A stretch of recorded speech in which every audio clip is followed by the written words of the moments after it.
आप सभी को मेरा नमस्कार। स्वागत है आप सभी का आपके अपने चैनल में जिसका नाम है न्यू अपडेट। आज मैं आउटसोर्स एम्प्लॉयज़ से जुड़ी हुई बहुत अच्छी अपडेट लेकर आई हूँ। जी हाँ, बहुत टाइम से आउटसोर्स एम्प्लॉयज़ पूछ रहे थे कब से सेवा निगम गठित होगा, कब हम लोग को लाभ मिलेगा, कब बढ़ा हुआ मानदेय मिलेगा, कब सीधे अकाउंट में हमारे पैसे आएंगे, सरकार ने जो भी हम लोग को लेकर कहा था कब पूरा होगा। तो आज की वीडियो में मैं आपको लाइव दिखाने वाली हूँ संसद से, वहाँ पर क्या कहा गया है, कब से सेवा निगम लागू होगा, कितना मानदेय मिलेगा आप लोग को, कैसे मानदेय मिलेगा, क्या लाभ देने जा रही सरकार, पूरी जानकारी मैंने बारीकी से दिखा रखी है। तो वीडियो को लास्ट तक ज़रूर देखिएगा। वीडियो पसंद आए तो वीडियो को लाइक कीजिएगा। चैनल पर पहली बार आए तो प्लीज़ सब्सक्राइब ज़रूर कीजिएगा। जैसा कि आप सभी जानते हैं कि बजट पेश हो चुका है और इस पर संसद में बात चल रही है। पक्ष विपक्ष दोनों अपने अपने तरीके से बात रख रहे हैं। भाई विपक्ष वाले कह रहे हैं कि किस कर्मचारी को किस तरह लाभ मिल रहा है, तो उसका जवाब दे रहे हैं बीजेपी की सरकार, है ना, कि कैसे भाई किस कर्मचारी को कैसे लाभ दिया जाएगा। इसी को लेकर सभी विभागों को लेकर अलग अलग जानकारी आ रही है। मैं लगातार वीडियो के माध्यम से बताती रहूंगी। तो चलिए फिलहाल तो आज का मेरा वीडियो आउटसोर्स एम्प्लॉयज़ को लेकर है और इसको देखिए आप कि कैसे बात चल रही है आप लोग को लेकर। अवसर दिया मानवर, आज जब से भारतीय जनता पार्टी की सरकार उत्तर प्रदेश में है, सबसे ज़्यादा कुंठित, हताश, निराश अगर कोई वर्ग है तो युवा वर्ग है।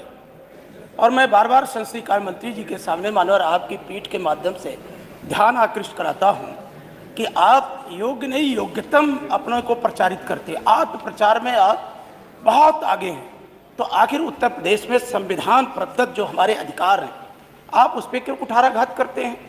क्या आपकी मजबूरी है आउटसोर्सिंग कंपनियां? क्यों आप आउटसोर्सिंग कंपनियों के माध्यम से नौजवानों को रोजगार देके उनके भविष्य को बर्बाद करने का आप क्यों प्रयास करते हैं? फिर जब मैं बार बार इस बात को लगातार 7-8 वर्षों से उठाता हूं, तो आपने पिछले ही सत्र में कहा था, आपके मुख्यमंत्री जी ने कहा, आपने स्वयं प्रेस किया था संसदीय कार्य मंत्री जी ने कि उत्तर प्रदेश में आउटसोर्स निगम बनेगा, जेम पोर्टल के माध्यम से नियुक्ति होगी, 3 साल से होगी, 16 से 20 हजार रुपये तक उनको न्यूनतम वेतनमान दिया जाएगा, आरक्षण का पालन किया जाएगा। तो मैं आपसे जानना चाहता हूं कि ये आपने सितंबर महीने में बात कही और आज आप किस महीने में बैठे हैं? तो आप अटकाते लटकाते इधर उधर करते न्यायालयों तक में युवाओं के भविष्य के साथ को बर्बाद करने के लिए आप तरह तरह के यत्न और प्रयत्न करते रहते हैं। और आप कहे थे इसी हाउस के अंदर कि कोई निकाला नहीं जाएगा। आजमगढ़ के अंदर राजकीय मेडिकल कॉलेज चकरपानपुर में 100 से ज्यादा आउटसोर्स कर्मचारियों को बाहर का रास्ता दिखा दिया गया। आज वो 7-8 महीने से आंदोलनरत हैं, उनकी बात को कहीं सुनी नहीं जा रही है। तो मानवर, आप अपनी ही बात पे अधिक नहीं रहते। आपने कहा कैशलेस इलाज होगा, उनको सामाजिक सुरक्षा भी दी जाएगी और हर 1 से 5 तारीख तक उनको उनके सीधे खाते में रुपया चला जाएगा। कुछ प्रश्न आज 5 लाख से ज्यादा मानवर है तो बहुत ज्यादा। आप पूछ लो। मैं सरकार से पूछना चाहता हूं कि इन्हें आप क्यों नहीं कर्मचारी मानते, क्यों नहीं संविदा और आउटसोर्सिंग के लोगों को आप नियमित क्यों नहीं करते? और आपके उत्तर प्रदेश के अंदर आज समान काम के लिए समान वेतन, जिन सरकारों को आप भ्रष्ट कहते थे उन सरकारों में सफाई कर्मी 44,000 रुपया पाता है, और आप जो बहुत बड़ी सरकार बनाते हो, राष्ट्रवादी कहते हो, उसमें आप 8 से 10 हजार रुपए पे उसको मानदेय दे रहे हो। इससे ज्यादा घुटन क्या हो सकती है? मानवर, आपने आज समय सीमा बनाई है। मैं एक कविता के माध्यम से मैं एक आपके पीठ के सामने 4 लाइनें सुनाना चाहता हूँ। हमारे राष्ट्रीय अध्यक्ष अखिलेश जी ने संसद में कहा था, मैं आपकी पीठ के सामने कह दूं। मानवर, सुनते हैं पहले मन में हर ऋतु में बहार गाती थी, कलियों का तो कहना ही क्या, मिट्टी में खुशबू आती थी, ये भी ज्ञात हमें उपवन में कुछ ऐसे भौरे आए थे, सारा चमन कर दिया मरघट, अपने साथ जहर लाए थे। लेकिन अगर चमन वाले ही भौरों के रंग ढंग में अपनाएं, माली तुम ही फैसला कर दो, दोषी हम किसको ठहराएं। माली तुम ही फैसला कर दो, दोषी हम किसको ठहराएं। संसदीय कार्य मंत्री जी, आपसे सकारात्मक उत्तर की प्रतीक्षा में उत्तर प्रदेश का आउटसोर्स कर्मचारी आपके उत्तर का इंतजार कर रहा है। मुझे उम्मीद है कि आप ऐसा उत्तर देंगे जिससे उनके जीवन में खुशहाली आएगी। उत्तर माननीय मंत्री जी, जो प्रश्न पूछा उसका उत्तर दीजिए, शायरी नहीं करें। माननीय अध्यक्ष जी, आपने कोई सवाल तो किया नहीं माननीय। चलिए, धन्यवाद। और जहां तक नियमित करने का सवाल है माननीय, तो आउटसोर्सिंग के क्षेत्र में 3 शासनादेश, एक 2010 की निवर्तमान सरकार ने जो जारी किया माननीय, वो भी शासनादेश ये कहता है कि आउटसोर्स के कर्मचारी को हम नियमित नहीं कर सकते। और 2016 की सरकार, जो आपकी सरकार थी, वर्तमान जो व्यवस्था है माननीय, उस समय की जो अधिसूचना है उसके आधार पर संचालित हो रही है, उसके आधार पर संचालित हो रही है वर्तमान व्यवस्था। अभी माननीय जो सितंबर में जो तीसरी व्यवस्था हमारी सरकार ने लाई, जो कारपोरेशन बनाकर जो आउटसोर्स के कर्मचारी हैं, जो उनके तरफ से तमाम शिकायतें आती थी माननीय सदस्यों के तरफ से भी तमाम शिकायतें जो आती थी माननीय, सरकार ने उसका संज्ञान लिया और कारपोरेशन बनाने का निर्णय लिया माननीय, कि ताकि इनके साथ वही बता रहे हैं, कोई हक तलफी न हो, इनके साथ कोई बेईमानी न हो माननीय। उस आधार पर आज की तारीख में हम आगे बढ़ रहे हैं माननीय। और माननीय उच्च न्यायालय के भी आदेश है माननीय उच्च न्यायालय के भी आदेश है माननीय, हम उसका पालन कर रहे हैं।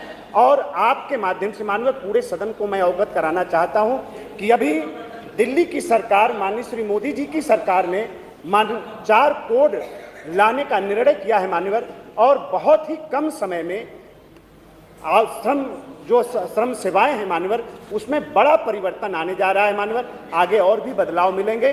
बाकी कारपोरेशन के बारे में जो हमने पिछले सदन में कहा था, उसका हम पालन कर रहे हैं, और एक भी आउटसोर्स के कर्मचारियों के खिलाफ कोई हक तलफी नहीं होगी, उनके साथ कोई बेईमानी नहीं होगी। हमारा निगम जो कहता है उसके आधार पर हम व्यवस्था को आगे बढ़ाएंगे। मंत्री जी से जानना चाहते हैं, आउटसोर्सिंग कर्मचारी एक एजेंसी के द्वारा लाए जाते हैं, और जितना आप वेतन देते हैं उन्हें 14,000, उसमें 4,000 वो कंपनी ले लेती है, 10,000 उनको देती है। क्या जब तक आप ये कारपोरेशन नहीं बनाएंगे तब तक ये व्यवस्था करेंगे कि जो पैसा आप कंपनी को देते हैं वो सीधे पैसा उन कर्मचारियों को देने का कष्ट करेंगे?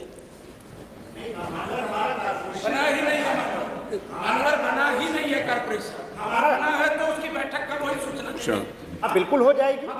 अरे बात अरे आपने पूछ लिया ना, अरे आपने पूछा, उत्तर तो आने दो। अरे मैंने आपको उत्तर प्रश्न स्वीकार कर लिया ना, उसको उत्तर तो आने। हमारे कारपोरेशन में आदरणीय नेता प्रतिपक्ष की चिंता को दूर किया है माननीय, और हमारे कारपोरेशन ये निश्चित किया है कि आउटसोर्स का कोई भी रुको ना, पूछने तो दो भाई। उत्तर प्रदेश के अंदर काम करेगा, उसको कम से कम 16,000 रुपया हम मासिक उसको देने की। मंत्री जी एक मिनट, अरे मंत्री जी, वो जो कारपोरेशन गठित, अरे या आप पूछ लो या फिर मेरे को, अगर आप नेता प्रतिपक्ष को आप अपने यहाँ लाते हैं, आप जब तक आपका कारपोरेशन काम नहीं करता है, एजेंसी को आप 14,000 देते हैं, और वो देते हैं इन्हें 10,000, पीएफ भी नहीं देते इनको। तो क्या ऐसी व्यवस्था करेंगे जब तक आपका कारपोरेशन नहीं बनता है तो सीधा पूरा पैसा कर्मचारियों को देंगे, एजेंसी को ना दे करके? ये मेरा सवाल। एक मिनट, अरे आपने जो पूछा उसका उत्तर, एक मिनट संग्राम जी, एक सेकंड बैठो तो सही। अरे आप पूछो, 6 बार आप एक बात कह चुके हो, नहीं आप उसके बाद डिबेट नहीं करें। संग्राम जी एक मिनट, एक सेकंड। 19 सितंबर एक मंत्री जी एक मिनट, माननीय सदस्य ने पूछा कारपोरेशन के बारे में, आज थोड़ा सा बता दीजिए प्लीज, बस। 19 सितंबर 2025 को सरकार ने अधिसूचना जारी करके कारपोरेशन का गठन किया माननीय। गठन हो गया? अरे रुको ना, पूछने तो दो, वही तो पूछ, आप बता रहे हो नहीं हुआ, वो बताएंगे, आप तय करोगे वो तय करेंगे। अरे वो उनको बताने तो दो ना भाई। मैं हाउस में कह रहा हूं, और न किसी कंपनी के साथ हमारा कोई मन है कि उसका जो हक है उसको मिले, और जो हमारे कर्मचारी हैं उनके साथ कोई हक तलफी न हो। हम कारपोरेशन इसीलिए बनाए, जो दुनिया भर की शिकायतें आ रही हैं उसको दूर करने के लिए माननीय। कारपोरेशन का जो प्रारूप है वो भिजवाए।